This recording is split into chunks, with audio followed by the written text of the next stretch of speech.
तो करते हैं question fifth.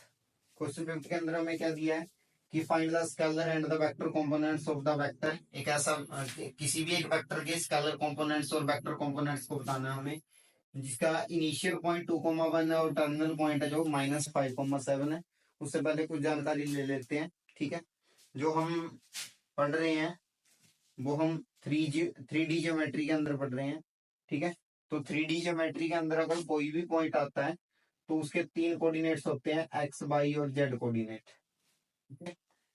X y and z coordinate होते हैं, बट यहाँ पर दो पॉइंट गिवन है तो इसको आप क्या करोगे, एक्स कोऑर्डिनेट और इसको वाई कोऑर्डिनेट लेट करोगे। वैसे ही इसको भी एक्स कोऑर्डिनेट और इसको भी वाई कोऑर्डिनेट लेट करोगे। जेड कोऑर्डिनेट यहाँ पर हम लेट करेंगे कि नहीं है। ओके, तो उसके बाद करते हैं इसको। देखिए, अब कोई भी वेक्टर क्या होती है, एक डायरेक्टेड लाइन होती है जिसकी एक डायरेक्शन होती है, जैसे इसकी डायरेक्शन उस तरफ है। ठीक है, तो वेक्टर क्या होता है, एक डायरेक्टेड लाइन होती है। उसका जो जो ये एरो वाली साइड है उसके उस साइड अगर आप कोई भी पॉइंट लेट करोगे, इधर इधर इधर किसी भी जगह पर कोई भी पॉइंट लेट करोगे, तो जो ये वाला पॉइंट है इसको हम टर्मिनल पॉइंट कहेंगे, टर्मिनल पॉइंट। और इसको हम बोलेंगे, ठीक है, जो एरो की दूसरी साइड है इसको हम बोलेंगे इनिशियल पॉइंट। ओके, और इस पॉइंट के कोऑर्डिनेट भी क्या होंगे, x comma y comma Z.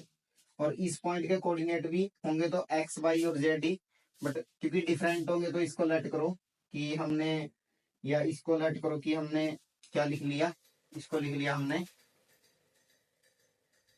x1 y1 और z1, और इसको हमने लिख लिया x2 y2 और z2। ठीक है, तो अगर हमें किसी भी वेक्टर के, देखो वेक्टर कैसा होता है, अगर न्यूमेरिकली वेक्टर को लिखें तो कैसा होता है वेक्टर, मान लीजिए कोई ए वेक्टर है और उसको हम कैसे लिखेंगे, 3i cap plus 4j cap या -2k कैप। ऐसा कोई एक वेक्टर हो सकता है, एक एग्जांपल है वेक्टर की ये। ठीक है, तो आप वेक्टर को देख सकते हो कि कैसा होता है। बट इधर हमें क्या दिया है, एक इनिशियल पॉइंट दिया वेक्टर का और एक टर्मिनल पॉइंट गिवन है हमें वेक्टर का। उससे जो इनिशियल पॉइंट है और टर्मिनल पॉइंट है उससे पहले हम क्या करेंगे, जो ये वाली फॉर्म है वेक्टर की, ये वाली फॉर्म है i cap j cap k cap वाली, पहले ये निकालेंगे। ओके, पहले ये निकालेंगे, उसके बाद क्या पता करेंगे कि जो हमें क्वेश्चन के अंदर पूछा गया है कि स्केलर कंपोनेंट्स और वेक्टर कंपोनेंट्स क्या होंगे जो भी वेक्टर हमारे पास आएगा। ओके, तो स्केलर कंपोनेंट और वेक्टर कंपोनेंट्स पता करने से पहले हमें वेक्टर को किस फॉर्म में लाना होगा, इस फॉर्म में लेके आना होगा, i कैप j कैप और k कैप की फॉर्म में। ओके, वो कैसे आएगा, जब हम क्या करेंगे, इनिशियल पॉइंट और टर्मिनल पॉइंट का यूज करके एक वेक्टर निकालने की कोशिश करेंगे। देखो, अगर कोई भी आपको वेक्टर निकालना है, मान लीजिए कोई भी वेक्टर है, ठीक है, कोई भी वेक्टर की अगर ये वाली फॉर्म निकालनी है आपको, और आपको इनिशियल पॉइंट और टर्मिनल पॉइंट गिवन है, तो आप कैसे करोगे इसको, तो आप इसके ऊपर फॉर्मूला यूज करोगे, x2 minus x1 i cap plus y2 minus y1 j cap और z2 माइनस z1। ठीक है, इससे क्या आएगी आपके पास, इससे क्या आएगी, इससे आपके पास एक वेक्टर की फॉर्म आएगी, ये वाली i कैप j कैप और k कैप वाली फॉर्म आएगी। ओके, पहले वेक्टर पता करेंगे, देखते हैं कैसे आएगा। जो इनिशियल पॉइंट है उसको x1 y1 लेट करो और इसको x2 y2 लेट करो। ओके, और ये फॉर्मूला लगाओ। मान लीजिए यहाँ पर हमें ए वेक्टर गिवन है और x2 minus x1 i cap plus y2 minus y1 j cap plus z2 minus z1 k cap. देखो, x2 कितना है हमारे पास, -5, माइनस x1 कितना है 2 आई कैप, और y2 कितना है 7, y1 कितना है 1 जे कैप। थर्ड कोऑर्डिनेट ना उसमें है ना इसमें है, तो इसको 0 लेट करेंगे, 0 माइनस 0 के कैप, और -7 आई कैप आया, 6 जे कैप आया, और 0 के कैप मीन्स इसको आप इरेज भी कर सकते हो। तो ये आपके पास क्या आ गया, क्या आ गया ये, ठीक है, ये आई कैप और जे कैप की फॉर्म में आपके पास ए वेक्टर आ गया, जिसके भी ये टर्मिनल पॉइंट और इनिशियल पॉइंट हमको गिवन थे। ओके, उसके बाद क्या करेंगे, अब निकालने की कोशिश करेंगे स्केलर कंपोनेंट और वेक्टर कंपोनेंट। ये साथ में जो आपको एक्स्ट्रा नॉलेज दे रहा हूँ इसको जरूर नोटबुक पे एक्स्ट्रा में जरूर लिख लिया करो, ठीक है, ये आपके काम आएगी। जहां पर हमें 1 मार्क्स के जो हमारे क्वेश्चंस होते हैं, ट्रू फॉल्स होते हैं, फिर इन द ब्लैंक्स होती हैं, या फिर मल्टीपल चॉइस क्वेश्चन होते हैं, उसके अंदर आपको काम आती है ये। इसके लिए इसीलिए आपको समझाता हूँ। ओके, तो उसके बाद अब देखते हैं कि जो हमें स्केलर कंपोनेंट और वेक्टर कंपोनेंट निकालने हैं वो कैसे निकालने हैं।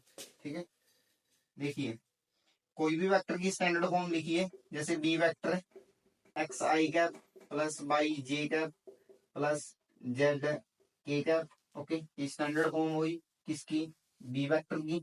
अब आपको अगर बी वेक्टर के स्केलर कंपोनेंट लिखने हैं, अगर आपको बी कैप के स्केलर कंपोनेंट लिखने हैं, तो स्केलर कंपोनेंट किसके लिखोगे या कौन से लिखोगे स्केलर कंपोनेंट। ठीक है, जो इस वेक्टर के ये एक्स वाई और जेड की वैल्यूज हैं, ये आपके स्केलर कंपोनेंट्स हैं। और जो अगर आप इसके साथ अगर आप क्या निकालना चाहते हो, वेक्टर कंपोनेंट्स, बी वेक्टर के इस वेक्टर के वेक्टर कंपोनेंट्स, तो वेक्टर कंपोनेंट कैसे निकालोगे, जो ये स्केलर कंपोनेंट्स थे उसके साथ आई कैप और बाई के साथ जे कैप और जेड के साथ के कैप भी लिख दोगे। ठीक है, क्योंकि वेक्टर क्या होता है, वेक्टर क्वांटिटी किसको बोलते हैं, वेक्टर क्वांटिटी बोलते हैं जिसकी एक डायरेक्शन भी होती है। ओके, तो एक्स के साथ जब हमने आई कैप लगाया तो आई कैप एक डायरेक्शन देता है हमें, जे कैप भी एक डायरेक्शन देता है, के कैप भी एक डायरेक्शन देता है। ओके, तो अगर हमने एक्स के साथ वाई के साथ और जेड के साथ, एक्स वाई जेड क्या होंगे, सिंपली नंबर्स होंगे। ओके, उसके साथ अगर हमने आई कैप जे कैप और के कैप भी लगा दिया तो उससे क्या होगा, इनकी डायरेक्शन भी ऐड होगी साथ में, मैग्नीट्यूड प्लस डायरेक्शन आई, तो मैग्नीट्यूड प्लस डायरेक्शन आती है तो वेक्टर क्वांटिटीज बन जाती हैं। और जब हमें किसी वेक्टर के वेक्टर कंपोनेंट्स लिखने हैं तो आपको क्या करना है, जो भी आपको आगे नंबर दिया है उसके साथ आई कैप जे कैप और के कैप भी लिख देना है। ओके, तो जो हमें ये वेक्टर मिला था, अब इसके वेक्टर और स्केलर कंपोनेंट्स लिख देते हैं। देखो स्केलर कंपोनेंट्स कैसे लिखोगे, स्केलर कंपोनेंट्स, स्केलर कंपोनेंट्स आपके पास आई, सिंपल नंबर लिखने हैं आपको, ये मैग्नीट्यूड -7 एंड 6। ओके, जब आप वेक्टर कंपोनेंट लिखने जा रहे हो इसके वेक्टर कंपोनेंट्स, तो आपको क्या करना है, जो -7 लिखा था उसके साथ साथ आपने आई कैप और जो 6 लिखा था उसके साथ आपको जे कैप भी लगा देना है। ठीक है, तो ये हो गया वेक्टर कंपोनेंट्स। क्लियर है, क्वेश्चन बहुत बड़ा कर दिया था तो छोटा सा, ठीक है, बट उसके अंदर क्योंकि एक्स्ट्रा नॉलेज भी आपको दी है तो इसीलिए वीडियो थोड़ी लंबी हो सकती है इस क्वेश्चन के बारे में, पर इस साथ साथ ये भी सीखते जाओ, ये आपको मल्टीपल चॉइस में काम आएगा। ये था हमारा 5th क्वेश्चन। वीडियो अच्छी लगी हो, क्वेश्चन अच्छे से समझ आया हो तो वीडियो को लाइक करना और चैनल को सब्सक्राइब करना मत भूलना। Thank you.